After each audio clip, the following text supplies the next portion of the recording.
গেল বছরের ৫ আগস্ট ছাত্র জনতার গণ অভ্যুত্থানের মুখে মাত্র ৪৫ মিনিটের নোটিশে ভারতে পালিয়ে যান সাবেক প্রধানমন্ত্রী শেখ হাসিনা। তারপর থেকেই তিনি সেখানে অবস্থান করেছেন। এরই মধ্যে শেখ হাসিনাকে ফেরত পাঠাতে ভারত সরকারকে কূটনৈতিক নোটিশ দিয়েছে বাংলাদেশ অন্তর্বর্তী সরকার। বাতিল করা হয়েছে তার পাসপোর্ট। শেখ হাসিনাকে বাংলাদেশে ফেরতের অনুরোধ এবং পাসপোর্ট বাতিলের পরও তিনি কোন যুক্তিতে ভারতে অবস্থান করছেন তা নিয়ে উঠেছে প্রশ্ন। তবে কি তিনি ভারতের নাগরিকত্ব নিয়ে নিয়েছেন?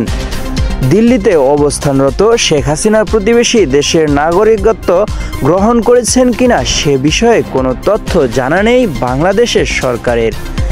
একই সঙ্গে তিনি কোন বিবেচনায় ভারতে থাকছেন তা দেশের বিবেচনাধীন বিষয় হিসাবে দেখছে সরকার। ১৬ জানুয়ারি নিয়মিত সাপ্তাহিক ব্রিফিংয়ে এসব কথা বলেন পররাষ্ট্র মন্ত্রণালয়ের মুখপাত্র মোহাম্মদ রফিকুল আলম।